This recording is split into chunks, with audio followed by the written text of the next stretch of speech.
on the Ultimate Seattle Sports Show with the Ultimate Five. Yesterday, we had all of our opinions out there for the top 5 players in Storm history. Our producer, Joel Knipp, got it all started with his Ultimate Five. As Chris likes to say, he likes to disassociate himself with Joel at this point. Joel, let's bring you in. Were you surprised at all at the backlash that you got?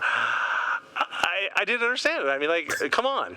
LJ is number one, hands down. Even in the morning meeting for the news producers, they even told me, like, yeah, they would have picked LJ easily. Interesting. Who? I don't know His names. producer. He's not a authority. I have people that work here. Sources in the morning crew. All right, listen. Sources. Well, let's go. We went out to practice yesterday because we wanted to hear from some of the players, and Percy Allen covers the Storm for the Seattle Times. We caught up with Percy to get his take on the top 5. Here we go. 2? Yes. Sue Bird. Okay, see, this is, and I knew I didn't want to do this. This is where you're going to get me in trouble. Look, I love Sue. I really love, and I don't know if we're friends or anything, but I've learned so much from Sue. Yeah, she's 2. Insane. All right, Joel, you actually have somebody on your side. Who do you have at number 1? LJ. And I will say it because, so it's one of those things. You had to be there.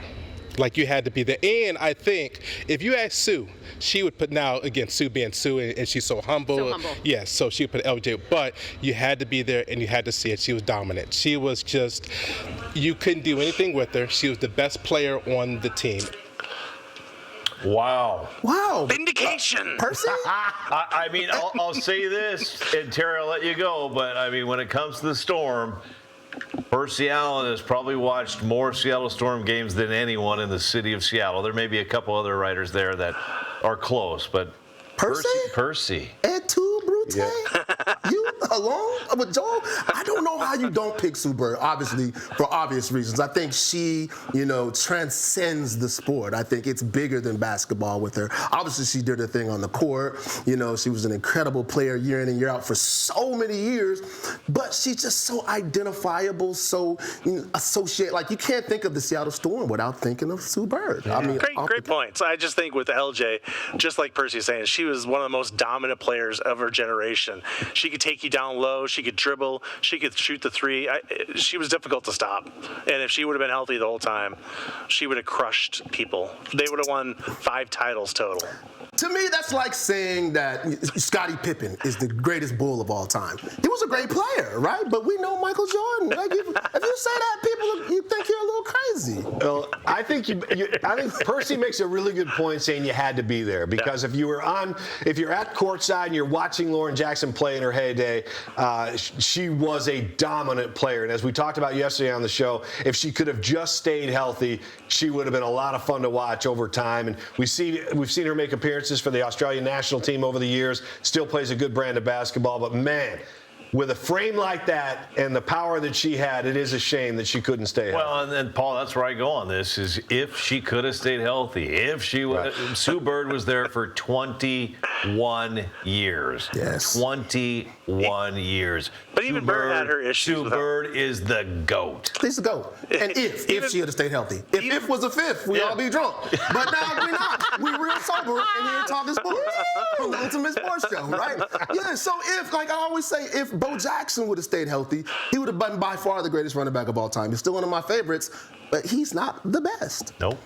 All right, Joel, you seem pretty confident that you got a little backing from Percy there. You got some backing from your little producer hub that you talk about. Yeah. But I think the overall overwhelming pick for number 1 is Sue Bird. People know the truth, Paul. Oh, the truth will come out. He's like X-Files. If we're a fifth. Okay. We'll all be drunk. All right, let's move on to you want any closing thoughts before we go to your top 5 for today, your Ultimate 5? Just, Bird's 1A. I mean, to be honest, Bird was really good. But, Lauren was, just like Percy said, you had to be there.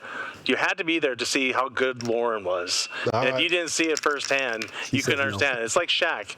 If you can't understand, you can't feel how big he is, how he moves you around. You just don't understand. Yeah, all right. Let's get to the Ultimate 5 going into Mother's Day weekend. We are choosing the top 5 Mother's Day gifts. Let's start with number 5, Joel, and see if you can get get these right. I better, otherwise I'm going to have problems here.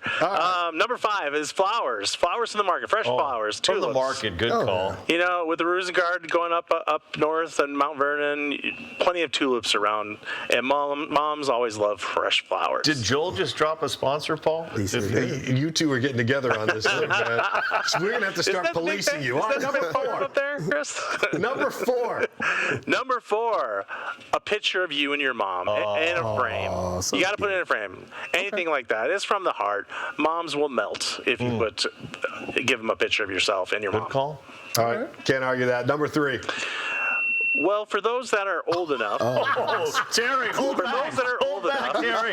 wine, specifically moms. Cougar wine, but I understand if you don't want Cougar wine, but there are a lot of former Cougs that went to school to become winemakers. They actually have a degree over there at Wazoo. Believe it or Or not. passing time, wine. Joel's giving another implied endorsement for Chris Egan. Man, we should have a drinking game on this show. Every time he throws out a sponsor, off we go. But I like the stories you're telling, Joel. You got a little background with some of these gifts. I like it. All right, number 2. Candy.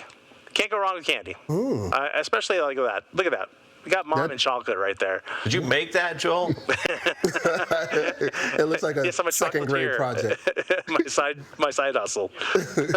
All right, number 1, Joel. Well, of course, number 1 is anything handmade from the heart.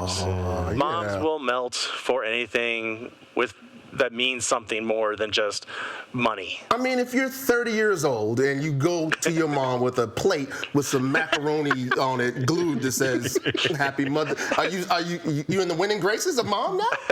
You getting moved up in the wheel? What's happening? Fair point. That's what number 3 is for, the wine. Oh, yeah. Joel, No I think- implied endorsement there of the Cougar wine, but All right, there he is. I think these are all great, Joel. 1 through 5. I can't argue with them all. I'm just going to say this. I have an incredible mom. She's 85 years old. Number 1 for me is simple. There's a lot of people out there that are going to be scrambling. You can go to the grocery stores on Sunday morning. It's just going to be picked over because everybody's going to be flying in there for flowers. They're going to be overpaying for flowers. And for me, there is one simple number 1. It's time. Oh, yeah. Show up. Yeah. If you can't be there with your mom, you better give her a call. Yours truly, I'm going to be there Sunday morning. I'm going to help her out in the yard. It's not going to be anything that I'm going to buy her. It's just giving her time, being with her, listening to her, talk stories, playing cards. So number 1 for me is time and just being there for your mom. Yep, that's a good one. How about you, Terry? Is there something that your mom taught you over the years that you've carried with you? No, my mom really taught me everything that I know about everything, like style, from, compassion. And so I just love to spend time. So that's what I'm going to be doing. Just like Chris said, it's something that you can't get back. It's invaluable. So let's go spend some time with your mom this weekend. All right, that's a good one. That's a good one. Joel, we appreciate the list.